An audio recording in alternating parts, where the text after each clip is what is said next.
Olá, pessoal, tudo bem? Mais uma vez aqui juntos para darmos seguimento, então, ao estudo do direito das sucessões, falando um pouco agora a respeito da sucessão testamentária. A sucessão testamentária, então, pessoal, é aquela em que ocorre em observância às declarações de vontade expressas deixadas pelo autor da herança por meio de um documento chamado de testamento. Então, veja, quando nós falarmos de sucessão testamentária, a primeira coisa que tem que vir à nossa mente é que existe um documento chamado testamento, que foi elaborado pelo falecido, pelo autor da herança, ainda em vida, para só depois começar a produzir os seus efeitos. Ou seja, o testamento, ele é um documento onde expressa as declarações de última vontade do autor da herança, no qual, então, ele só vai começar a produzir efeitos após a morte do autor da herança. Enquanto o autor da herança não vier a falecer, esse documento vai ficar ali, bonitinho, guardadinho, aguardando o seu momento, que é a morte do autor da herança, para que ele possa, então, vir a ser analisado, vir a ser aberto, como nós costumamos dizer dentro do direito, né? O testamento ele vai ser aberto, para que, então, a partir desse momento, ele possa começar, então, a produzir os efeitos jurídicos, tá certo? Então, nós podemos dizer que o testamento, ele vai estar ali, vai conter, melhor dizendo, tudo aquilo que o autor gostaria ou quer, né, que seja feito com o seu patrimônio depois da sua morte. Mas vejam, não é a totalidade do seu patrimônio que pode ser, então, alvo de testamento. Como nós vimos na aula passada, o acervo patrimonial de uma pessoa, ela é formada por duas partes, a parte legítima e a parte disponível. A parte legítima, que seria 50% do patrimônio, 50% do acervo patrimonial do falecido, obrigatoriamente, ela tem que ser destinada aos herdeiros necessários, descendentes, ascendentes e cônjuge sobrevivo.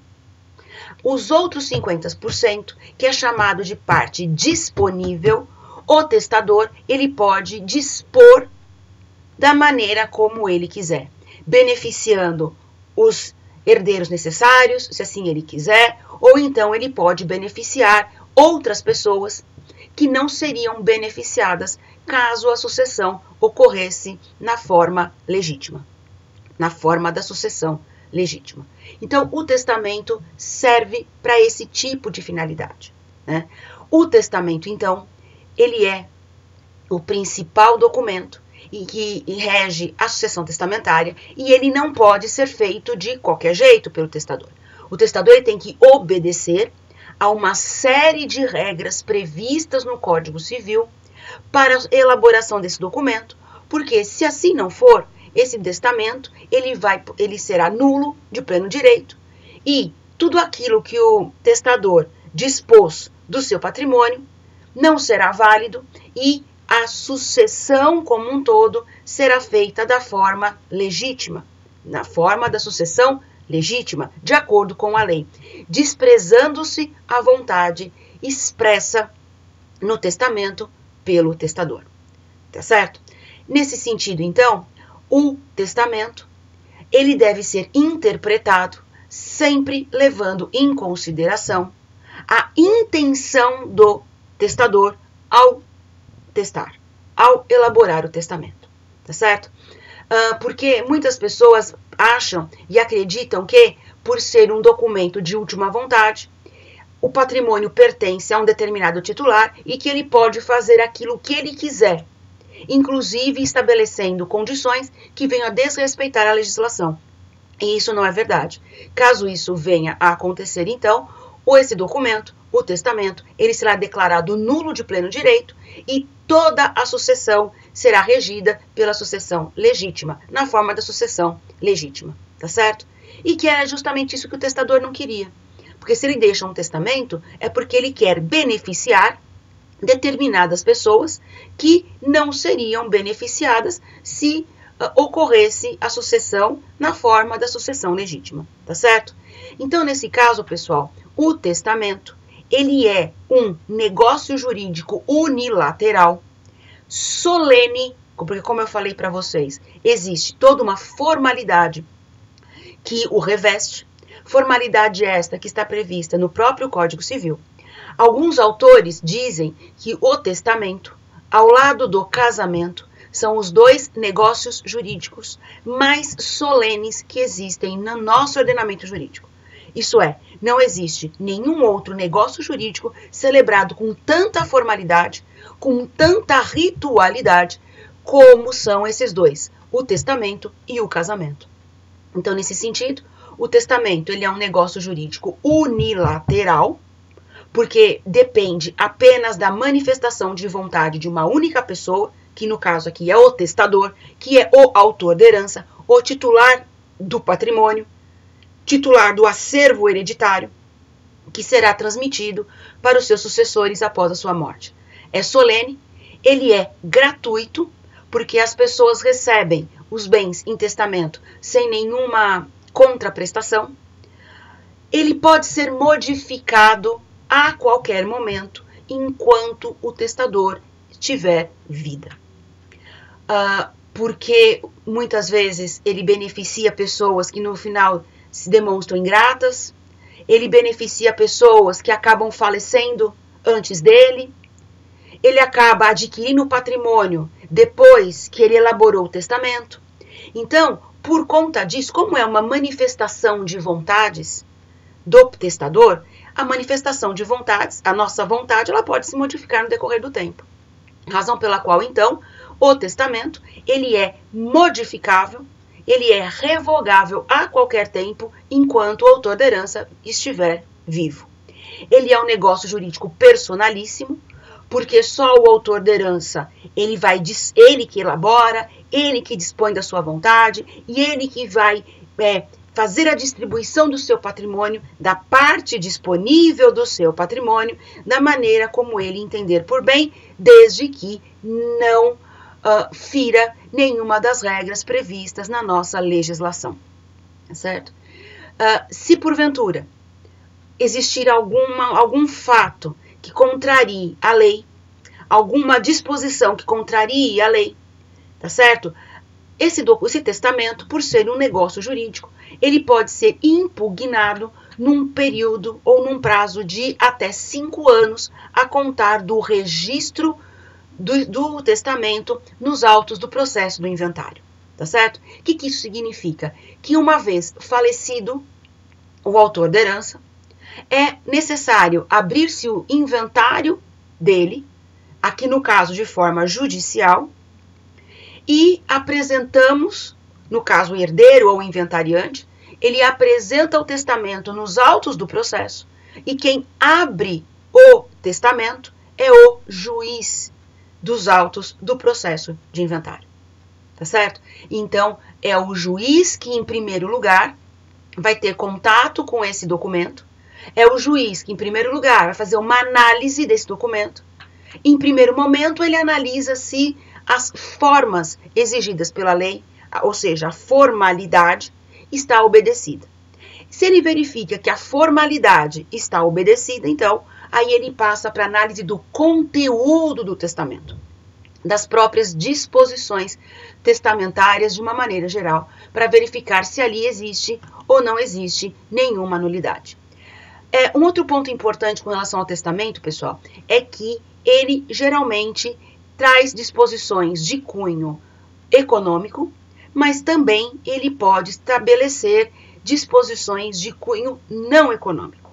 Então, por exemplo, ele tanto pode repartir o seu patrimônio, a parte disponível, como ele entender por bem, obedecendo às formas da lei, como ele também pode, por exemplo, reconhecer filho, por meio do testamento. Ele pode colocar no testamento como que ele gostaria, ou como ele quer, né, melhor dizendo, que seja feito no seu velório, o seu sepultamento, de que forma que ele gostaria que fosse feito, tá? Então, o testamento, ele é um documento amplo, que serve tanto para o testador dispor de questões na área econômica, patrimonial, como também nós vamos encontrar disposições não econômicas, tá certo? Bom, mas para que um testamento ele seja válido, uma das formalidades que ele tem que obedecer é com relação à capacidade. O que isso significa? Quem pode testar? Certo? Todas as pessoas podem testar? Qualquer pessoa pode testar? Então, o nosso ordenamento jurídico nos dá, então, a primeira formalidade, que é a capacidade para testar. Então, regra geral, todas as pessoas maiores de 16 anos, sendo capazes, podem testar.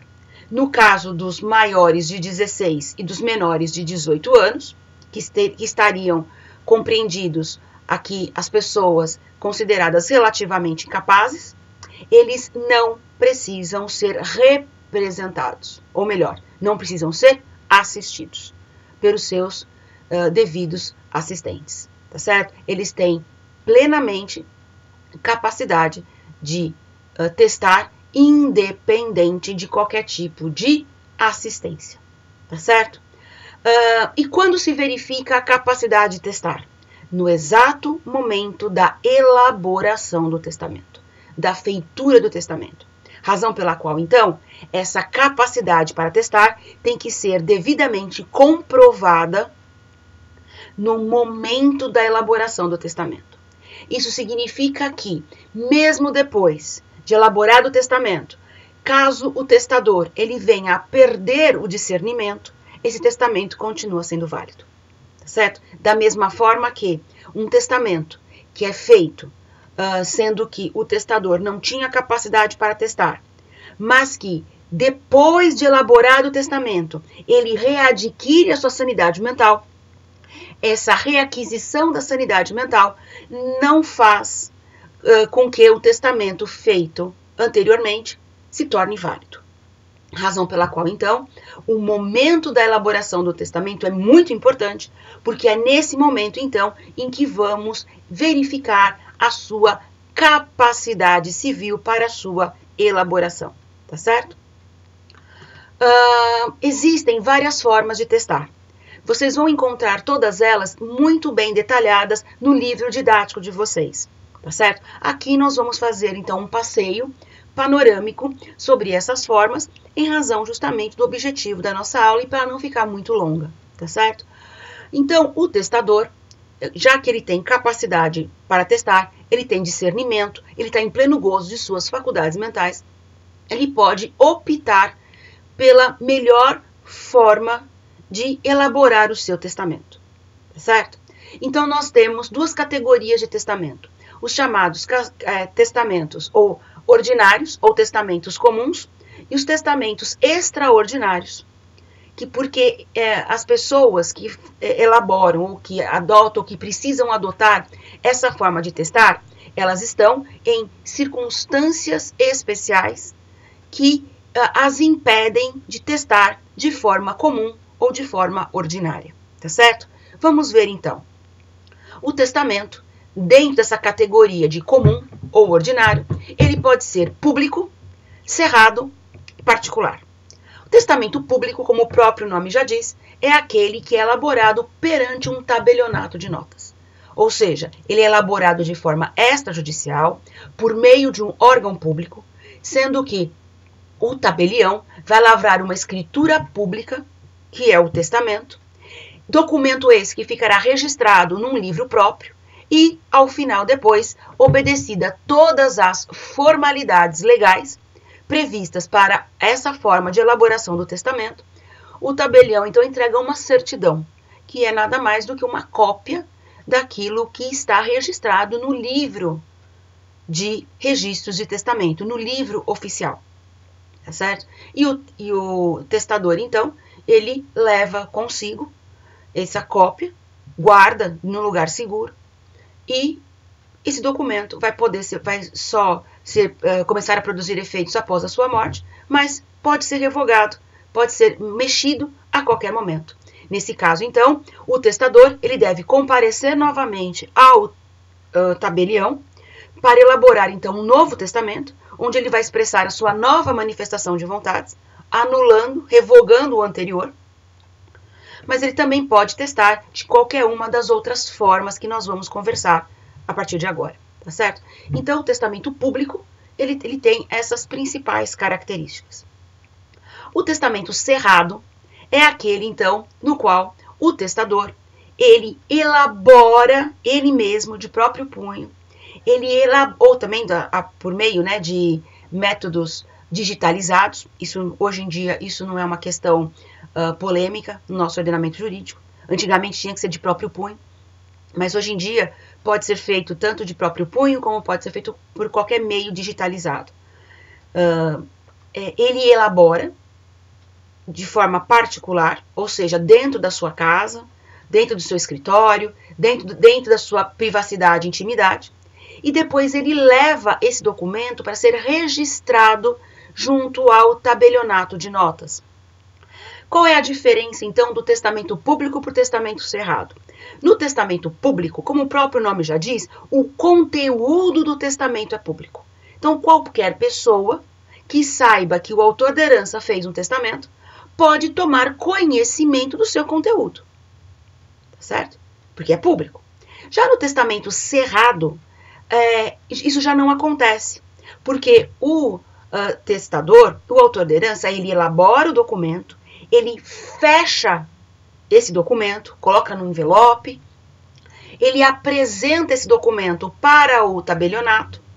O tabelionato só vai lavrar um documento, uma certidão, um registro no livro próprio, onde ele vai dizer que a pessoa, o autor da herança, compareceu ao tabelionato e entregou um documento no qual, então, ele afirma ser o seu testamento.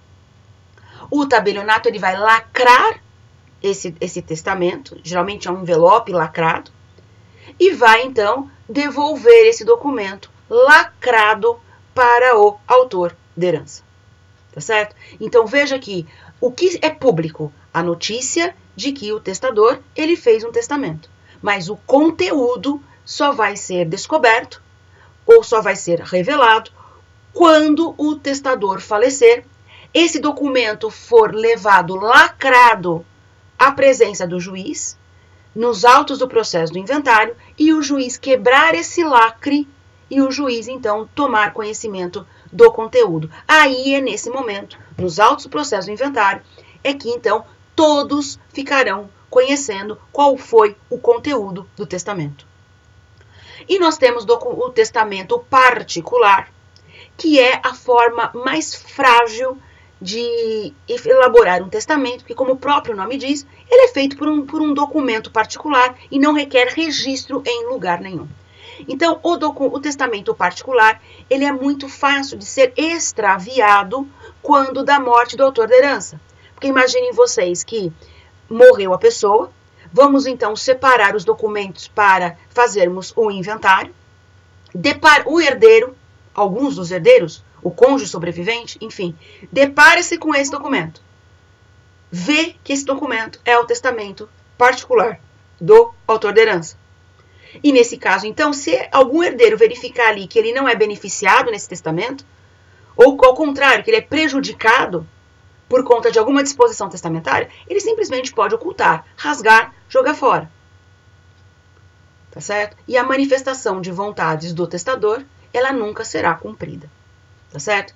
Então, é a forma mais frágil que nós temos de fazer um documento que ele é facilmente extraviado e também é aquele que é feito de forma particular, ou seja, por meio de um documento que não é feito pelo próprio testador, onde ele elabora e depois ele geralmente guarda numa gaveta, guarda num cofre e não leva-se a registrar em lugar nenhum, tá certo? Nós temos agora as formas extraordinárias de elaborar o testamento, que são os testamentos marítimo, aeronáutico e militar. Esses três testamentos, pessoal, eles têm mais ou menos as mesmas características, ressalvado o fato de que, quando nós falamos de testamento marítimo, testamento aeronáutico e testamento militar, geralmente ele é elaborado por pessoas que estão servindo as Forças Armadas brasileiras ou então que estão a serviço das Forças Armadas. Então são os soldados, são os cabos, são os oficiais do mais alto escalão, da mais alta patente, até mesmo médicos, enfermeiros, padres, que estão a serviço das Forças Armadas brasileiras em uma determinada missão. E por que é feita de forma extraordinária? Por que são chamados de testamento extraordinário? Porque as pessoas elas se encontram numa determinada situação, muitas vezes a serviço, num país estrangeiro, a serviço dentro de um navio ou de um submarino, a serviço numa aeronave ou então num porta-aviões, a serviço num determinado quartel, no qual então elas não podem testar de forma pública, de forma cerrada, salvo a forma particular, que como eu falei para vocês é uma forma muito fácil de testar. Nesse sentido então, o alto comando de cada uma das Forças Armadas, Marinha, Exército, Aeronáutica, que estiver ali, naquele local, naquele momento, faz às vezes do tabelionato. Então, geralmente é o general, o brigadeiro, o coronel, aquela pessoa, o capitão, aquela pessoa da mais alta patente que estiver ali naquele momento. A pessoa então se dirige até ele, diz que tem intenção de fazer o seu testamento, e esse testamento ele é registrado no diário de bordo, no diário de bordo da aeronave, no diário de bordo do navio, ou então dentro do diário dali, né, daquela localidade aonde a pessoa está a serviço militar, tá certo? Esse testamento, então, ele só vai ser válido se a pessoa morrer nessas circunstâncias. Agora, se depois de acabada a missão, o testamento foi lavrado nessas condições, a pessoa sobreviver, então ela deve se dirigir a um tabelionato, assim que ela desembarcar, assim que ela tiver condições de estar em terra, por exemplo, ela se dirige ao primeiro tabelionato do local aonde ela desembarcar e leva a notícia de que foi feito um testamento na forma especial ou na forma extraordinária, tá certo? Isso, pessoal, é em linhas muito gerais, só para trazer aqui para nossa aula, sendo que, repetindo, vocês vão encontrar todo esse detalhamento no livro didático e também nas exposições do Código Civil, tá certo? E entre os testamentos comuns, ordinários, e os testamentos extraordinários, especiais, nós temos um outro documento que não requer tanta formalidade quanto um testamento, que é o chamado codicilo. O codicilo, ele já é menos comum, menos popular, né, quando nós falamos da sociedade em geral, mas o codicilo, ele serve justamente para, é uma forma simplificada de testamento, e ele serve para disposições de patrimônio de pequeno valor, ou então para fins não patrimoniais, não econômicos. Por exemplo, o único bem que o autor da herança vai deixar após a sua morte é um valor que está na caderneta de poupança e mais nada. A única coisa que ele gostaria de ver reconhecido depois da sua morte é um filho que ele não reconheceu em vida porque não teve oportunidades para isso. Então, a única coisa que ele quer testar é o reconhecimento desse filho. A única coisa que ele quer legar é um valor que ele tem numa caderneta de poupança, ou umas joias ali, ainda que de pequeno valor, mas que são da família, que ele quer deixar para pessoas específicas, deixar para suas netas. Ele faz a divisão daquelas joias entre as suas netas, por exemplo. É só isso. Então, seja, é um patrimônio de pequena monta, pequeno valor, ou então para questões específicas. Existem codicilos também, que eles são específicos para dizer apenas como que o funeral deve ser feito e acabou. Não tem mais nenhum bem a ser estabelecido, a ser dividido naquele patrimônio. Isso significa que não há necessidade de passarmos por todos os rigores da lei, as formalidades da lei, para a elaboração de um testamento público, cerrado, particular. Então, é para essa finalidade que existe o codicilo, e é para essa finalidade, então, que esse documento ele foi criado. Então, nós temos esse documento intermediário, que ele é considerado como um testamento mais simplificado, tá certo? Muito bem, pessoal. Como nós falamos agora há pouco, nós temos, no nosso ordenamento jurídico, então, todo um rigor, toda uma formalidade, uma ritualidade que deve ser seguido quando nós falamos de elaboração de testamento, tá certo? E se não for obedecida essa formalidade, o testamento ele pode vir a ser anulado. Muito bem. Só que o testamento também pode ser anulado caso o conteúdo do testamento também estiver em desacordo com a nossa legislação. E quando nós falamos de conteúdo de testamento, nós estamos falando das disposições testamentárias. Então, quando vocês virem essa expressão, as disposições testamentárias, também chamadas de cláusulas testamentárias, nada mais são do que o conteúdo do testamento, o que está declarado expressamente no papel. O papel que recebe o nome aqui de cédula testamentária, tá certo? É justamente, ou melhor, são justamente as disposições patrimoniais, ou também as disposições de cunho não patrimonial, as cláusulas, as condições, aquilo que é livremente formulado pelo testador e que expressa as suas declarações de última vontade, tá certo? Como ela é redigida, na maioria das vezes, pelo próprio testador, tá certo? Pode ocorrer de ter alguma omissão, alguma lacuna, e nesse caso, então, as disposições testamentárias, elas devem ser interpretadas sempre levando em consideração o interesse do testador. Então, ali, nas disposições testamentárias, nós podemos encontrar regras de ordem permissiva, de ordem proibitiva ou regras de cunho interpretativo, tá certo? Como nós já havíamos comentado também em algumas aulas anteriores, o testamento, ele é o meio pelo qual o testador se utiliza para deixar bem certo e específico para a pessoa certa e específica, tá certo? Ou seja, a sucessão a título singular, ela só pode ocorrer na sucessão testamentária. E quando nós temos, então, a entrega de uma coisa certa, específica, para uma pessoa certa e específica, nós temos um legado. Consequentemente, então, o legado nada mais é do que uma forma de beneficiar uma pessoa que provavelmente ela não seria beneficiada se a sucessão acontecesse na forma legítima, ou então beneficiar uma pessoa, um herdeiro necessário, por exemplo, que já teve a sua parte legítima assegurada, mas também quer beneficiá-lo com algum bem ou específico que pertence à parte disponível do autor da herança, tá certo?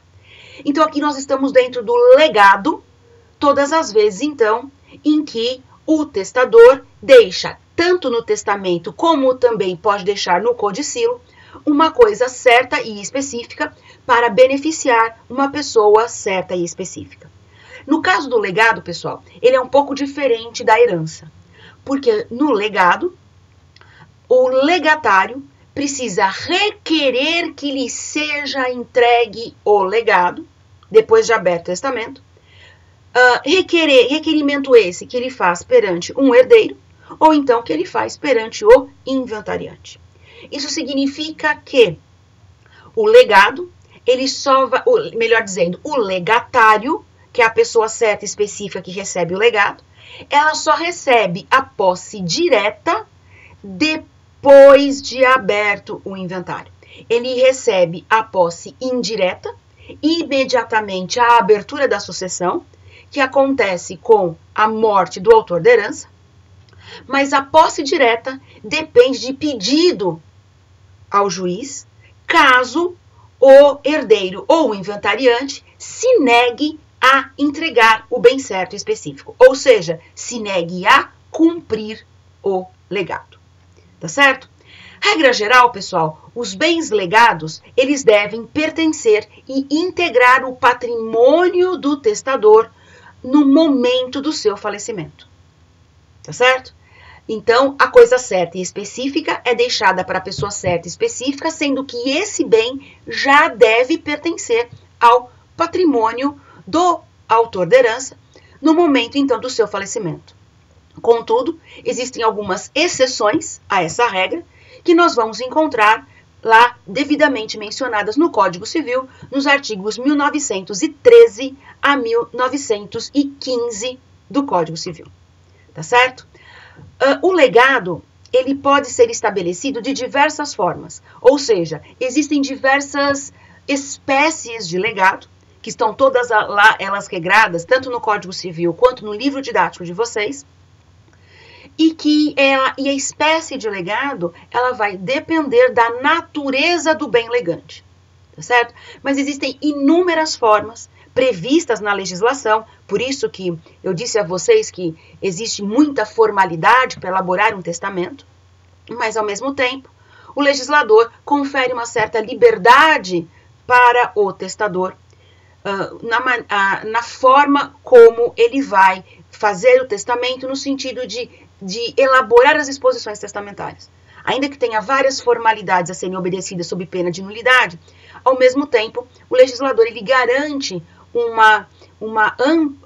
de forma ampla a livre manifestação de vontade do testador. Porque, vejam, existem várias formas de estabelecer um legado, né? Então, o autor da herança não pode criar ou ir contra essas formas, mas ele pode, então, optar por uma delas previstas na nossa legislação, tá certo? O legado, ele não é diferente da herança porque ele não depende de aceitação expressa, tá certo? O legado, ele é entregue ao legatário, o legado é entregue ao legatário, ou pelo herdeiro, ou inventariante, ou então pelo juiz, caso o requerimento de entrega seja feita perante o juiz, nos autos do processo do inventário, caso o herdeiro ou o inventariante se recusem a cumprir o legado. O legado, então, ele é entregue com todos os frutos e os rendimentos que a coisa produziu durante o período em que o legado ainda estava sendo administrado pelo inventariante. Tá certo? Então, ao final, quando o bem for efetivamente entregue, quando a posse direta for efetivamente entregue ao legatário, ele receberá esse bem com todos os frutos produzidos, os acessórios e os encargos que o oneram, no lugar e no estado em que ele se achar. Tá certo?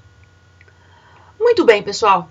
Nós temos aqui, então, dentro ainda da sucessão testamentária, um outro instituto jurídico, que ele é típico da sucessão testamentária, que é o direito de acrescer. O que seria o direito de acrescer? O testador, então, ele pode contemplar várias pessoas com o mesmo bem. Ou seja, ele contempla vários beneficiários conjuntamente, atribuindo a ele a mesma herança ou o mesmo legado. Tá certo? Como nós vimos já em aulas anteriores, mesmo na sucessão testamentária, o testador ele pode deixar fração ideal para uma determinada pessoa. Então aqui, pessoal, é o seguinte exemplo. O testador deixa para A, B e C o mesmo bem. Ele deixa A, B e C, tá certo? A mesma coisa certa. Nesse sentido, então, o que nós temos? Se qualquer um deles não puder ou não quiser aceitar essa herança, aceitar esse legado, tá certo?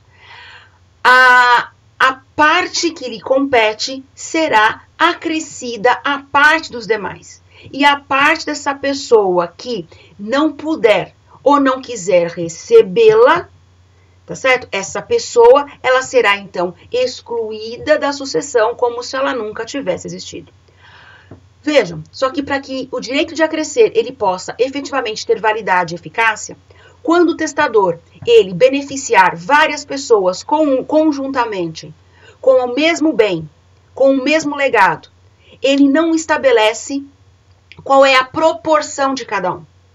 Então, por exemplo, ele deixo o bem X para A, B e C. Acabou. Ele não diz, deixo o bem X nas seguintes proporções. 10% para A, 40% para B, 50% para C, por exemplo. Nessa situação, não existe o direito de acrescer. Contudo, se ele beneficia várias pessoas de forma conjunta, não estabelecendo a proporção entre elas, certo? Ou seja, em porções não determinadas, existirá o direito de acrescer.